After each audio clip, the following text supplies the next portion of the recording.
नमस्कार, बहुत स्वागत है आप सभी का प्यारा भट्ट पर। लोकसभा चुनाव की तैयारी जोरों शोरों से शुरू हो गई। राहुल गांधी जो बोलते थे अंबानी अडानी की सरकार है, तो आप देख रहे होंगे कि अडानी पे सबसे बड़ा टारगेट किया गया है। उसके बाद जो राहुल गांधी कहते थे कि हिंदुत्ववादी सरकार है, हिंदुत्व पे जो टारगेट करते थे, तो आप देख रहे होंगे बागेश्वर धाम वाले बाबा को टारगेट किया जा रहा है, रामचरितमानस को टारगेट किया जा रहा है। उत्तर प्रदेश में स्वामी प्रसाद मौर्य जो कि समाजवादी पार्टी के नेता है, रामचरितमानस के कई सारे वाक्यों पर, कई सारी पंक्तियों पर प्रश्न उठा रहे हैं और कुछ पिछले दिनों रामचरितमानस की प्रतियां भी जलाई गई। तो इसी विषय पर बनारस के जो लोग हैं, आंदोलित हैं, वो लगातार धरना कर रहे हैं कि स्वामी प्रसाद मौर्य की गिरफ्तारी होनी चाहिए, उनको फांसी देनी चाहिए। और यहाँ पे पिछले 4-5 दिनों से धरना प्रदर्शन चल रहा है। इसके मुख्य आयोजक हैं पंडित नागेश्वर मिश्रा जी, उनसे हम बात करेंगे कि क्या कहना है उनका। सर, बहुत स्वागत है आपका। सर, क्या बात है, किस लिए आप लोग धरने पे हैं और क्या डिमांड है आप लोग की? देखिए, विगत कुछ दिनों से देश में ऐसा माहौल बनाया जा रहा है हिंदुओं के खिलाफ, चाहे वो हमारे धर्म ग्रंथ हों, चाहे हमारे साधु संत हों, चाहे हमारे देवी देवता हों, इन पर अशोभनीय टिप्पणी, अमर्यादित टिप्पणी करके हिंदू जनमानस की भावनाओं को भड़काने का काम किया जा रहा है। और वो सब इसलिए हो रहा है कि देश का माहौल खराब हो। आपने देखा होगा कि 2022 में, अभी विगत वर्षों, जब नूपुर शर्मा एक टीवी डिबेट पर डिबेट कर रही थी, तो तस्लीम रहमानी ने उनको भड़काऊ बयान देने के लिए भड़काया और परिणाम ये हुआ कि नूपुर शर्मा पर पूरे देश में 27 मुकदमे लिख दिए गए और तस्लीम रहमानी पर एक भी मुकदमा नहीं। तो यही सब देख करके 11 जनवरी को जब इसने चंद्रशेखर, बिहार के शिक्षा मंत्री ने नालंदा विश्वविद्यालय के एक दीक्षांत समारोह को संबोधित करते हुए उसने रामचरितमानस को प्रतिबंधित करने की बात कही और कहा कि ये ग्रंथ समाज में नफरत फैलाने वाला ग्रंथ है। इसको लेकर के मैंने 15 तारीख को ही एप्लीकेशन दे दिया था। अगर उसी समय मुकदमा हो जाता तो फिर लोगों की हिम्मत नहीं पड़ती। परिणाम ये हुआ कि 22 जनवरी को स्वामी प्रसाद मौर्य ने बयान दे दिया और 23, 24, 3 दिन लगातार उसने बयान दिया। 25 तारीख को मैंने उसके खिलाफ एप्लीकेशन दिया थाना सारनाथ को। मैंने कहा कि यदि मुकदमा नहीं लिखते हैं तो मैं धरने पर बैठ जाऊंगा। मुकदमा नहीं लिखा गया, मुझे धरने पर बैठना पड़ा और परिणाम यह हुआ कि 29 तारीख को लखनऊ में मानस की प्रतियां जला दी गई। तब एक मुकदमा लखनऊ में लिखा गया। मेरी मांग यह है कि क्यों हम लोगों को बार बार टारगेट किया जा रहा है, क्या कारण है? भाई, आप रामचरितमानस को जलाने की बात क्यों कह रहे हैं? रामचरितमानस में ना तो आपको धर्म का मर्म पता है और न मानस के संदर्भ आपको पता है। किस संदर्भ में कौन सी चौपाई कही गई है आपने उसको जाना नहीं और उल्टा सीधा बोल दिया। वो तो कह रहे हैं कि शूद्रों पे बड़ा अत्याचार हो रहा है, महिलाओं पे अत्याचार हो रहा है। ये भी हो रहा है कि लोकसभा की चुनाव की तैयारी कर रहे हों। देखिए, जैसा कहा जा रहा है कि शूद्रों पर अत्याचार हो रहा है, श्री राम का अवतार किस लिए हुआ था? रावण को मारने के लिए नहीं। रावण मच्छर है, श्री राम एटम बम है। मच्छर को मारने के लिए एटम बम का प्रयोग नहीं होता है। एक मस्कीटो जला देंगे मर जाएगा। बिगड़ी सामाजिक व्यवस्था जो बिगड़ गई थी, उसको बनाने के लिए श्री राम धरती पर आए और वो आए तो राज्य सिंहासन ग्रहण करने से पहले वो जंगलों में गए, कोल भीलों के यहाँ गए, वनवासियों के यहाँ गए, सबको गले लगाया। निषाद राज गुह जो उनका सखा है, मैं आपके चैनल के माध्यम से लोगों को यह बताना चाहता हूँ कि शूद्रों को भी शिक्षा की व्यवस्था थी, क्योंकि जब भरत जी मनाने के लिए गए हैं, राम जी को श्रृंगबेरपुर पहुँचे हैं, निषाद राज गुह जब दूर से देखा है एक रथ पर वशिष्ठ जी और भरत जी हैं, तो देख दूर ते कही निज नाऊ। निषाद राज गुह ने देख दूर ते कीन प्रणामू है, उनको प्रणाम किया है। तो वशिष्ठ जी ने जानी राम प्रिय दीन ही असीसा, भरत ही कहे बुझाई मुनीसा। भरत जी नहीं पहचान रहे हैं, वशिष्ठ जी पहचान गए कि राम प्रिय है, राम का सखा है। क्यों? क्योंकि वो राम जी का क्लासमेट था, वशिष्ठ उसके गुरु थे, इसलिए वशिष्ठ पहचान गए, भरत जी नहीं पहचाने। स्वामी प्रसाद मौर्य का ट्वीट है कि तत्कालीन उप प्रधानमंत्री बाबू जगजीवन राम द्वारा उद्घाटित संपूर्णानंद मूर्ति को गंगा जल से धोना हो गया। यह उस समय जो मुख्यमंत्री अखिलेश यादव थे, जब उन्होंने सीएम आवास छोड़ा है तो उसको भी गोमूत्र से धोना हुआ। फिर राष्ट्रपति कोविंद जी को सीकर ब्रह्म मंदिर में प्रवेश नहीं देना शूद्रों का अपमान है। ये पूरा कई दिनों से ये ट्विटर पे चला रहे हैं। यह कहना गलत है कि शूद्रों को मंदिर में प्रवेश वर्जित है, क्योंकि जिस चौपाई का संदर्भ वो दे रहे हैं उसी चौपाई के आगे पीछे वो घटना है। महाराज काकभूषुंडी जी गरुण जी को जब उनका भक्ति ज्ञान निरूपण का उपदेश करते हैं तो वहाँ वो कहते हैं, ते ही कलयुग कौशलपुर जाई जनमत भयों शूद्र तन पाई। एक बार वो 27 बार श्री राम को देख चुके हैं, है चौपाई पढ़िए। तो वो कह रहे कि एक बार कलयुग में मैं शूद्र के तन में जन्म लिया और अयोध्या में जन्म हुआ, मेरा कौशलपुर अयोध्या है। और तो वही उस जन्म की घटना का वृत्तांत बता रहे हैं। बड़ा लंबा प्रसंग हो जाएगा, मैं सीधे आता हूँ। तो वही काकभूषुंडी जो पूर्व जन्म में शूद्र थे, तो ब्राह्मण ने जो उनके गुरु ने उनको महादेव का मंत्र दिया था, उसी मंत्र का जाप करते थे। तो एक बार ऐसा हुआ कि वो मंदिर में, शंकर जी के मंदिर में महादेव का मंत्र जप रहे थे, उनके गुरु आए, प्रणाम नहीं किया। तो गोस्वामी जी वहाँ लिखते हैं, एक बार हर मंदिर जपत रहु शिव नाम, गुरु आयु अभिमान ते उठ नहीं कीन प्रणाम। तो ये बात गुरु जी को तो बुरी नहीं लगी, लेकिन शंकर जी को बुरी ये बात लगी, रे हत भाग्य कुबुद्धे। उन्होंने तुरंत उसको आकाशवाणी हुई है और वहाँ पर शंकर जी ने कहा, जाओ नहीं दंड करूँ खलतोरा, भ्रष्ट हो श्रुति मार्ग मोरा। तो शंकर जी ने उसको शाप दिया कि तुम जाओ अगले जन्म में अजगर हो जाओ। तो वहीं पर वो ब्राह्मण जो उसके गुरु थे उन्होंने प्रार्थना किया, नमामि सम ईशान निर्वाण रूपम, जो श्लोक है वहीं पर है। स्वामी प्रसाद मौर्य एक कई सारी चौपाइयों पे प्रश्न उठा रहे हैं। ढोल गंवार शूद्र पशु नारी सकल ताड़ना के अधिकारी। अखिलेश यादव भी कह रहे हैं कि मैं शूद्र हूँ, एक मूवमेंट चलाने का प्रयास कर रहे हैं। एक उदाहरण भी दिया जा रहा है कि अखिलेश यादव मुख्यमंत्री थे, जब उन्होंने मुख्यमंत्री पद से हटे हैं, योगी जी आए हैं तो गौमूत्र से और गंगा जल से उसको धुलवाया गया है। इसलिए वो आएंगे तो उसको धोएंगे ही, ढोल गंवार शूद्र पशु नारी सकल ताड़ना के अधिकारी। इसका अर्थ जानने के लिए आपको साहित्य की पकड़ होनी चाहिए। साहित्य पर, हिंदी साहित्य पर आपका पकड़ होना चाहिए। हिंदी साहित्य में 5 प्रकार से अर्थ लगाए जाते हैं। शब्दार्थ है, भावार्थ है, यथार्थ है, व्यंजनार्थ है, लक्ष्यार्थ है। 5 प्रकार से अर्थ लगता है। जैसे एक उदाहरण मैं दे रहा हूँ, गंगा के तट पर कुटी, इसका आप संस्कृत व्याकरण करेंगे तो गंगायाम घोषा, इसका जब व्याकरण अनुवाद करेंगे संस्कृत में तो इसका अनुवाद यही होगा, गंगायाम घोषा। आयाम माने होता है में, तो क्या गंगा में कुटी होगी? नहीं, तो वहाँ शब्दार्थ नहीं लगेगा, वहाँ यथार्थ लगेगा। तो गंगा के तट पर कुटी हो सकती है, गंगा में कुटी नहीं हो सकती। इसीलिए ढोल गंवार शूद्र पशु नारी सकल ताड़ना के अधिकारी, इसमें 5 लोग हैं और साहित्य में 5 प्रकार से अर्थ लगता है। शब्दार्थ है, भावार्थ है, यथार्थ है, व्यंजनार्थ है, लक्ष्यार्थ है। अब ताड़ना माने देखना होता है, ताड़ना माने समझना होता है, ताड़ना माने समझाना होता है, ताड़ना माने डांटना होता है, ताड़ना माने पीटना होता है। ढोल पीटना है, गंवार को डांटना है। मूर्ख को समझाएंगे तो समझेगा नहीं, उसको डांटेंगे तो समझ जाएगा।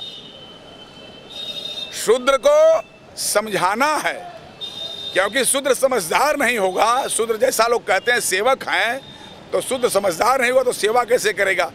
जितना निपुण, जितना ज्ञानी उसके स्वामी होते हैं, उतना ही ज्ञानी शूद्र होता है। पशु को देखना है, जैसे अरे यार देखो गाय खा लिया है तो गाय को वहाँ से अलग कर दो। देखो यार गाय वहाँ अगर गीले में है तो उसको सूखे में कर दो। पशु को देखना है, नारी को भी देखना है। तो ताड़ना कहीं किसी को मारना नहीं है। ताड़ना का अर्थ 5 अर्थ लगता है, इसमें 5 पात्र है, 5 के लिए अलग अलग वो लगेगा। वैसे देखा जाए तो ढोल को भी पीटने से अपेक्षित ध्वनि नहीं मिलती है, वो तो जो हमको अपेक्षित ध्वनि चाहिए आराम से पीटेंगे। मतलब जो क्या कह रहे थे सर, आप कुछ कह रहे थे? भाई साहब हम ये कह रहे थे कि जो स्वामी प्रसाद मौर्य बोल रहे हैं कि नहीं उसको शुद्ध किया गया अखिलेश जी के ये में, तो अखिलेश जी खुद जो है बताएं ना उनकी संस्कृति क्या है। वो तो खुद जो है टोटल मुसलमान है, हो सकता है उसी बंगले में गाय का बीफ खाए हों, वो मांसाहारी हैं, वो एक योगी हैं, वो आए होंगे तो जरूर शुद्ध किए होंगे। और इसी बनारस में मोदी जी आए थे, मालवीय जी की प्रतिमा पे फूल माला चढ़ाए थे, यहीं पे सफाई जो है उसका शुद्धिकरण किया था। इसका जवाब सफाइयों के पास है कोई? मोदी जी क्या थे? मोदी जी शूद्र थे। मालवीय जी की प्रतिमा को गंगा जल से धोए थे सब। जी जी कि नहीं? बिल्कुल। और सुनिए, जिस बात को लेकर के शूद्रों को, शुद्ध राजनीति जिस बात को लेकर के शूद्रों को बहुत ये एलर्जी, मतलब उनको नफरत फैलाई जा रही है उनके बीच में, ब्राह्मणों को छोड़ा है क्या गोस्वामी जी ने? उसी चौपाई में जिसका संदर्भ दिया है बिहार का शिक्षा मंत्री, उसी 4-6 चौपाई के आगे वो चौपाई आती है, विप्र निरक्षर लोलुप कामी अनाचार सठ ब्रिसली स्वामी। ब्राह्मणों को भी नहीं छोड़ा है। तो जो जहां, इसका अर्थ क्या है? विप्र निरक्षर होंगे, लोलुप होंगे, लोभी होंगे, कामी होंगे, यही इसका अर्थ है कलयुग में। और ये कलयुग में होंगे नहीं, एक कलयुग वो देख चुके हैं, उसमें ऐसा था वो बता रहे हैं कि मैंने ये देखा। वो जब कागभूषुंडी जी कहते हैं, जो चौपाई कहा है बिहार के शिक्षा मंत्री ने कि अधम जाति में विद्या पाए भयऊ जथा अहि दूध पियाए, तो वो बोला है मैं नहीं है, अधम जात मैं। वो कह रहा है मैं अधम जाति में विद्या पा करके इस तरह से हो गया।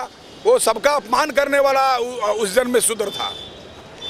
इसीलिए जो है कि शंकर जी ने उसको साफ, ब्राह्मण ने साफ नहीं दिया, स्वयं महादेव ने साफ दिया। और अधम की बात करते हैं तो हनुमान जी अधम हैं। हनुमान जी विभीषण से कहते हैं, असमय अधम सखा सुनु मोहू पर रघुबीर, किन्हीं कृपा सुमीर गुण भरे बिलोचन नीर। हनुमान जी अधम हैं। गोस्वामी जी के जितने पात्र हैं मानस के और जो राम के भक्त हैं, वो अपने आप को जब प्रस्तुत करते हैं तो अपने को बहुत छोटा बना करके प्रस्तुत करते हैं।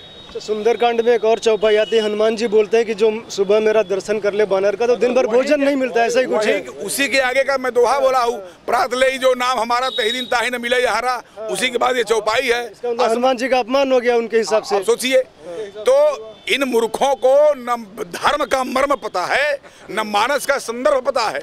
तो ऐसे में अगर कुछ आप करेंगे तो उल्टा सीधा परिणाम उसका आएगा ही।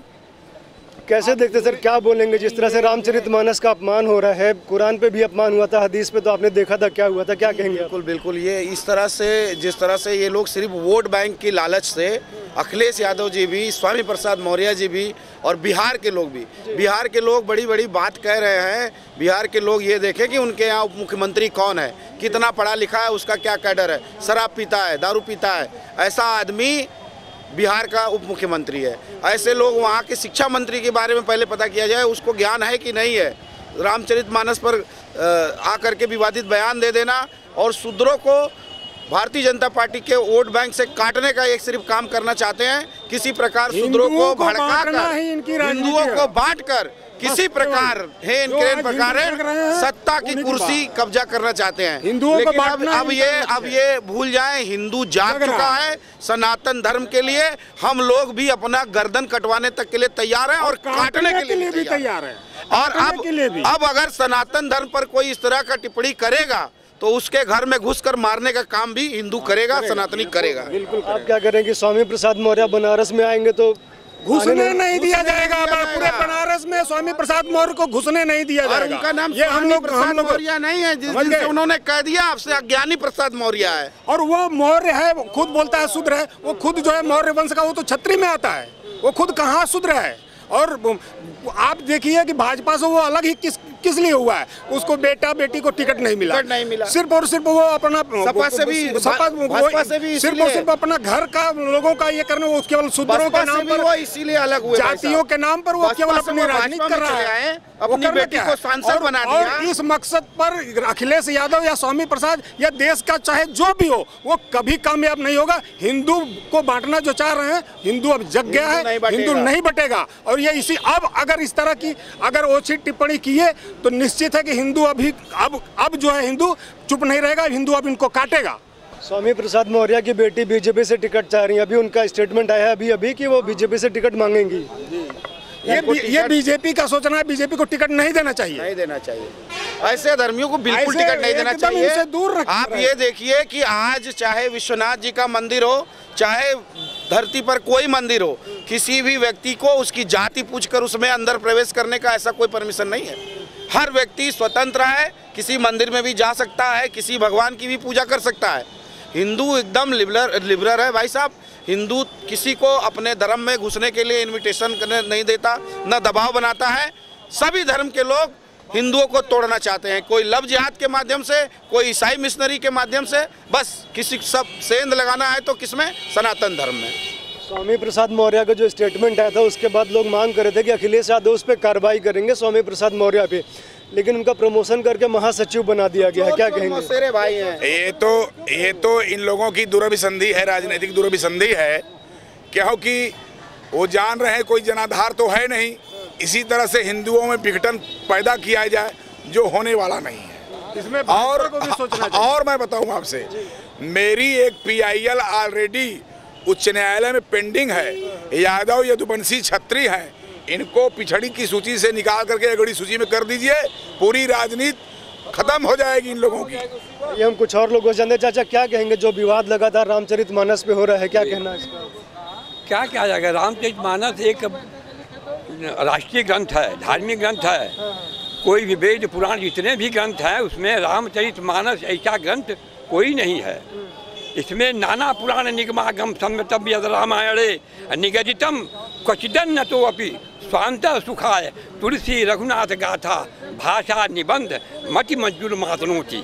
ये तुलसीदास जी ने ये पूरे समाज को एक सूत्र में बांधने के लिए रामचरितमानस रचना किए हैं।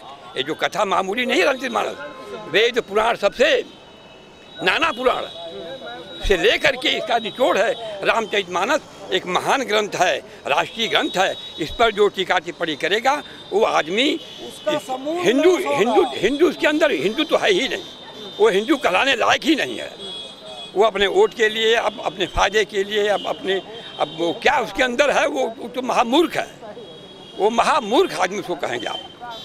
लगातार हिंदू आस्था पे आक्रमण हो रहा है, पहले बागेश्वर धाम वाले बाबा पे आक्रमण हुआ और रामचरितमानस पे आक्रमण हो रहा है। तो राहुल गांधी हिंदू तो कर ही रहे हैं, तो क्या कहेंगे इस पे, कैसे रुकेगा अब? ये तो चलता रहेगा, ये तो चलता रहेगा। एक आदमी खिलाफत करेगा अपने वोट के लिए, अपने जाति को मिलाने के लिए, इसमें ये कोई कुछ नहीं कर सकता है। इसका चुनाव पे असर पड़ेगा सर? क्योंकि कोई असर नहीं पड़ेगा, कोई असर नहीं पड़ने वाला है सर। हिंदू जानता है इनको, सब सारे हिंदू जानते हैं कि ये जो है भेड़ के खाल में भेड़िए हैं। इनको सारे हिंदू जानते हैं और इनको सब जानते हैं कि इनको एक वोट देने का मतलब ये जो भी है, ये अपने परिवार के लिए सोचेंगे। ये अपने न तो जाति के लिए सोचते हैं, न देश के लिए सोचना है, न इनको धर्म के लिए सोचना है। ये कुछ नहीं है।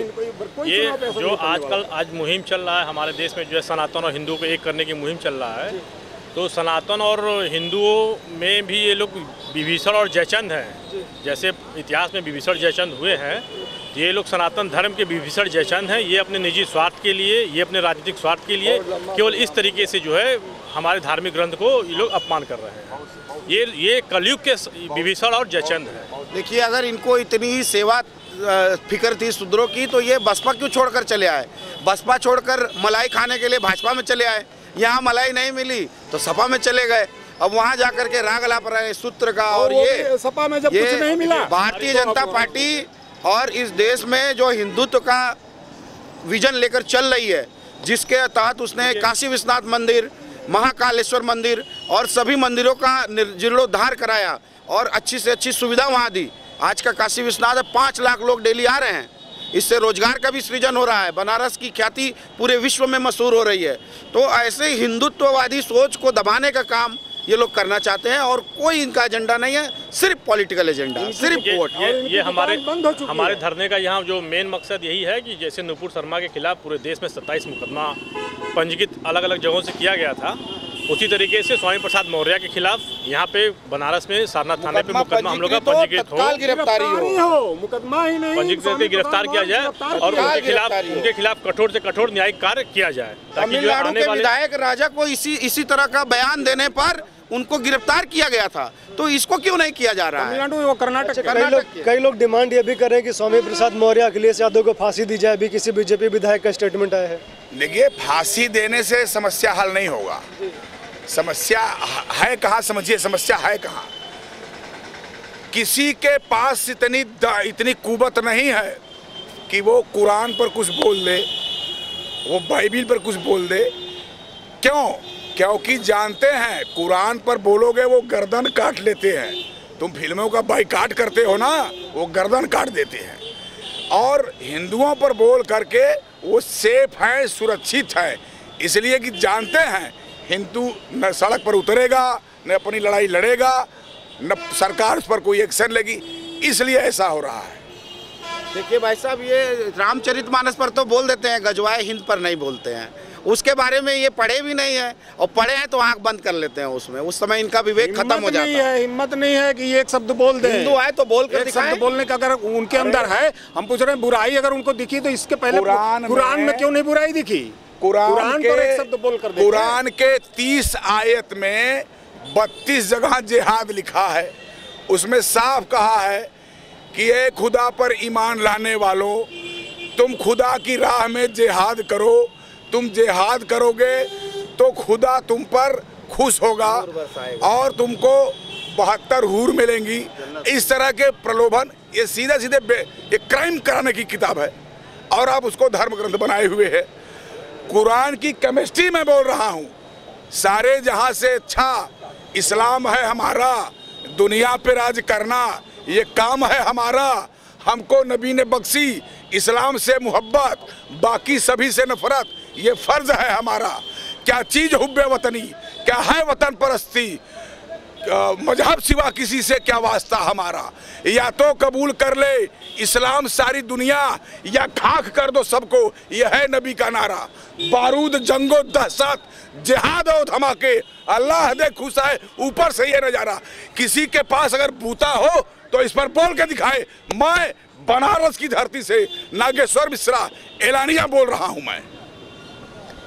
जी बहुत धन्यवाद आप सभी का। ये तो बनारस की जनता है, नागेश्वर मिश्रा जी हैं। ये लोग लगातार धरना करें कि स्वामी प्रसाद मौर्य जिस तरह से रामचरितमानस को टारगेट कर रहे हैं, चाहे वो स्वामी प्रसाद मौर्य हो, अखिलेश यादव हो बिहार के शिक्षा मंत्री हो, या तेजस्वी यादव बिहार के जो नेता हैं उप मुख्यमंत्री हों, तो उन पर कार्रवाई होनी चाहिए। क्योंकि ये बता रहे हैं कि लोकसभा का जो तैयारी है वो शुरू हो गई है और हिंदुओं को बांटने की बड़ी साजिश पे, षड्यंत्र पे काम चल रहा है। चाहे वो बागेश्वर धाम पे आक्रमण हो, चाहे रामचरितमानस पे आक्रमण हो, और शूद्रों को, अन्य जातियों को ओबीसी में, हिंदुओं को जातियों में बांटने का षड्यंत्र चल रहा है पूरे देश में।